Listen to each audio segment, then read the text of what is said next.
کفار مکہ اور قریش مکہ نے جب یہ کہا کہ اگر قرآن حق ہے تو پھر ہم پر آسمان سے پتھر یا دردناک عذاب کیوں نازل نہیں ہوتا، چونکہ وہ منکر تھے، ان کا کہنا یہ تھا کہ اگر قرآن سچا ہے تو پھر ہم پر عذاب نازل کیوں نہیں ہوتا، اور وہ اس کا مطالبہ کرتے تھے کہ اگر آپ سچے ہیں تو معاذ اللہ ہم پر عذاب نازل ہو جانا چاہیے، چونکہ ہم انکاری ہیں۔ تو اللہ تبارک و تعالیٰ نے ان کے مطالبے کے باوجود ان پر عذاب نازل نہ کیا قریش مکہ پر، اور عذاب نازل نہ کرنے کی وجہ بھی بیان فرمائی۔ آپ غور کریں، وہ مطالبہ کر رہے ہیں کہ اگر قرآن سچا ہے اور ہم اس کے انکاری ہیں تو ہم پر عذاب نازل کیوں نہیں ہوتا، تو اللہ تعالیٰ نے عذاب نازل نہ کرنے کی دو وجوہات بیان فرمائی۔ فرمایا وَمَا كَانَ اللَّهُ لِيُعَذِّبَهُمْ وَأَنْتَ فِيهِمْ، اللہ کا کام نہیں کہ انہیں عذاب دے جب کہ محبوب آپ ان کے درمیان موجود ہیں۔ سب سے بڑی وجہ یہی ہے کہ اے محبوب آپ ان کے درمیان موجود ہیں، آپ کے ہوتے ہوئے عذاب ہو جائے، یہ نہیں ہوگا۔ رسول رحمت صلی اللہ تعالی علیہ وسلم موجود ہیں تو عذاب نازل نہیں ہوگا۔ اور پھر فرمایا وَمَا كَانَ اللَّهُ مُعَذِّبَهُمْ وَهُمْ يَسْتَغْفِرُونَ، اور اللہ انہیں عذاب کرنے والا نہیں جب تک کہ وہ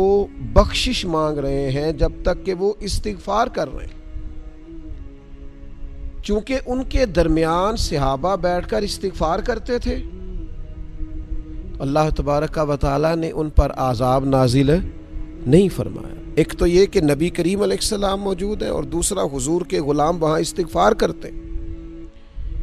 اللہ تعالیٰ نے فرمایا کہ جب تک تم میں استغفار کرنے والے لوگ موجود ہیں تم پر عذاب نازل نہیں ہوگا۔ نبی پاک صلی اللہ تعالیٰ علیہ وسلم نے فرمایا اللہ تعالیٰ نے مجھ پر دو امن والی آیتیں نازل فرمائی ہیں، ایک وَمَا كَانَ اللَّهُ لِيُعَذِّبَهُمْ وَأَنْتَ فِيهِمْ،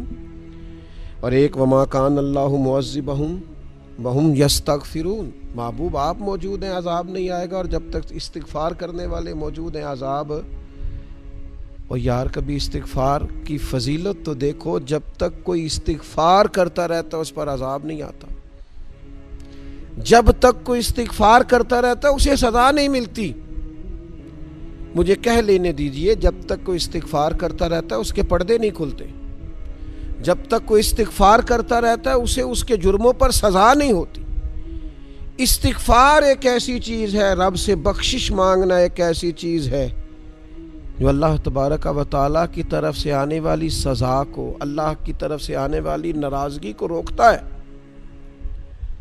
اور اگر اس آیت کے ساتھ، قرآن مجید کی اس آیت کے ساتھ آپ مسند امام احمد بن حنبل کی اس حدیث کو بھی ذہن میں رکھیں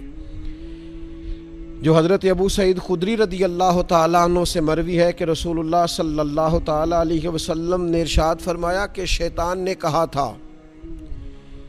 کہ اے میرے رب مجھے تیرے عزت اور جلال کی قسم، جب تک ان بندوں کے جسموں میں روحیں ہیں میں انہیں گمراہ کرتا رہوں گا۔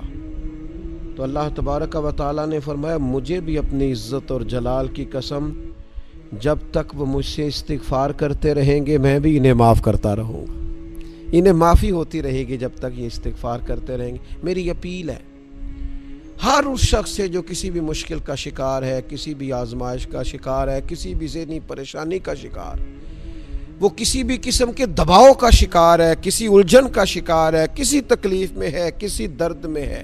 فقر میں ہے، آزمائش میں ہے، قرض میں ہے، بیماری میں ہے، پریشانی میں ہے، وہ اپنے رب کی بارگاہ میں استغفار پڑھے،